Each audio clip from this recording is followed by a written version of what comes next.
Why isn't there as much support for the Kurds as there is for Palestine? Most people's knowledge about these things consists of what they see on the news. The Kurds are not really showing up frequently on the news. They're not as remotely well known as Palestine.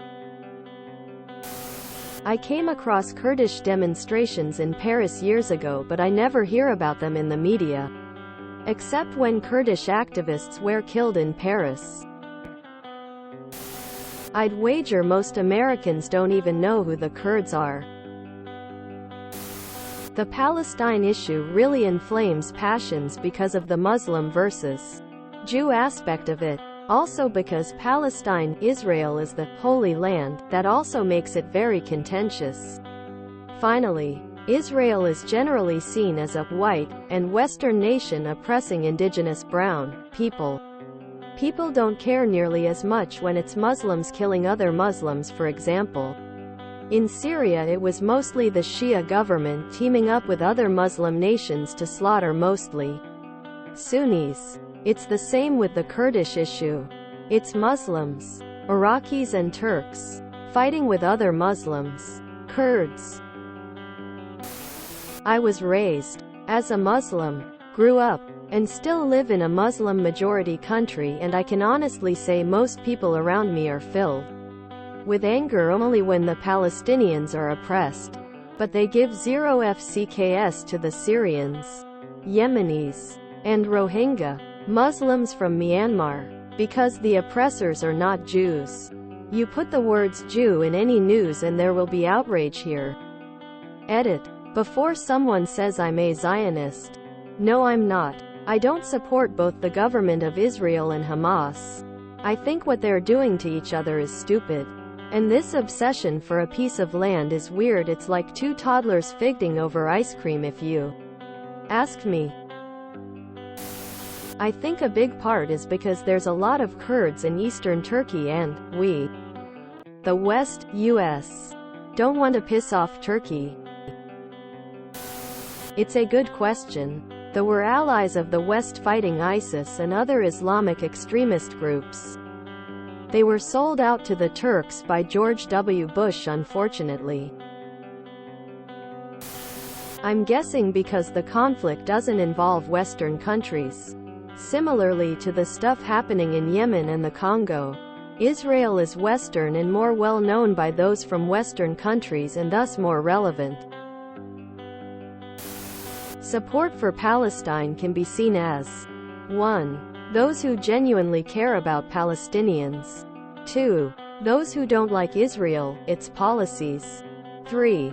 Those who hate Jews. While any combination of 1, 2, 3 can describe the same person, there are definitely those who dislike Israel or hate Jews, or both, who don't particularly care about Palestinians, but will support Palestine since that is a way to make a statement against Israel, Jews.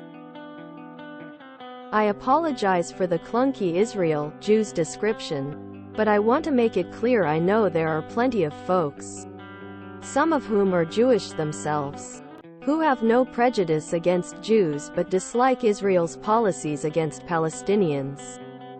There are plenty of instances where folks don't care about a certain group of people, but if feigning caring about those people is a way to take a stance against another group, they will do it. Case in point would be when Trump was president. His then Secretary of State Mike Pompeo made a statement denouncing China's treatment of Uyghurs as a genocide. Whether you think there is an actual genocide being committed against Uyghurs or not, it's hard to believe Pompeo or the Trump administration actually cared much about Uyghurs in China. It had more to do with using support for a side to make a statement against a perceived rival, enemy. Circling back to the support for Palestinians, you simply have a much larger potential group there. With the Kurdish situation, I'm assuming you mean Kurds in Turkey. There might be just as many in Group 1, those who genuinely care, but there's not as much of a number of people in Group 2 and 3. The number of people who dislike the Turkish state or Turkish people is not as numerous or widespread. Because it's not trendy on TikTok. Because Israelis are white, and so the Israel-Palestine conflict seems to neatly fit in oppressor-oppressee narrative in a very clean way. In actuality it doesn't, because the one-sentence summarization of the Middle East is, it's complicated, but never let nuance get in the way of a good story. No Jews, no news. Because there are no Jews involved. It's really that simple. The Palestinian cause is magnified because radical Islamists view it as an affront to their beliefs about Islam being superior and destined to rule the world. They have been totally embarrassed and unable to defeat a tiny country surrounded on all sides.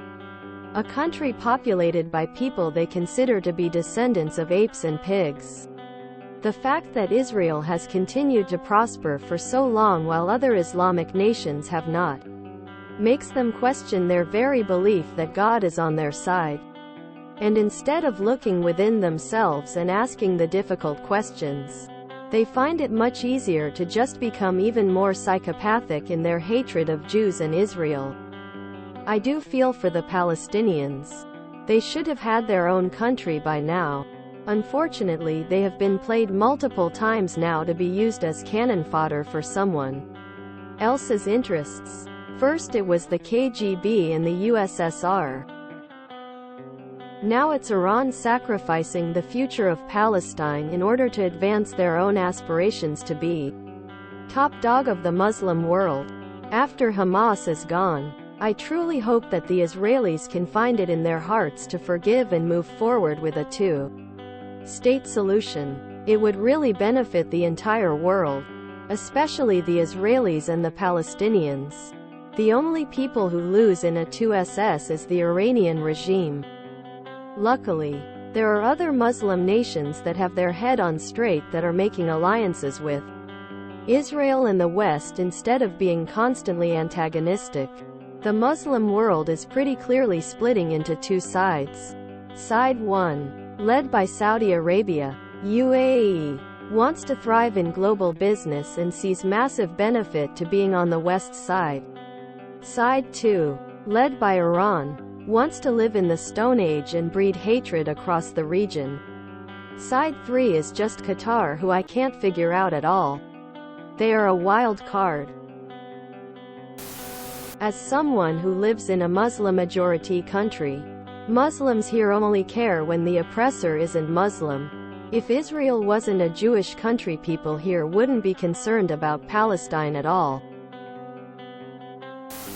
Western countries are much more heavily allied with Israel than Turkey, so it's more a cultural flashpoint. Muslims have been on a PR campaign for years, because hating Jews has rarely been unpopular. I mean, Turkey's invasion of northern Syria a few years back was widely condemned, and they were even sanctioned for it. People also criticize Turkey for not only their treatment of Kurds, but their dealings with the PKK. The Palestinian has much louder international voice and more resources. I suspect it started with the creation of UNRWA. They received lots of money and started to get creative in ballooning the number of refugees to receive more resources. In UNHCR, the UN branch that support all world refugees except Palestinians, once the refugees settled in a new safe country, they no longer have their refugee status. The Palestinian has their own UN refugees branch UNRWA that allow them to keep their refugee status forever, and even pass on to the descendants. From 700,000 refugees in 1948, it has now ballooned to 7 million. The sheer number of refugees living in all developed countries around the world gives them a much bigger voice for their cause. Plus the support from the billion of Muslim for their Palestinian Muslim brothers and sisters against the Jews. Support for the Kurd can't gain a lot of traction since it's just Muslims fighting each other. Same for Yemeni and Sudanese. Another factor is that Israel is an ally of the West. There's a motive to stir things up to tie U.S. forces to the Middle East that would help Russia and China elsewhere. Social media is the fastest way to spread the news, especially among younger people, and China is obviously using TikTok algorithm to their advantage. If you enjoyed this video, please check out our playlists full of similar content.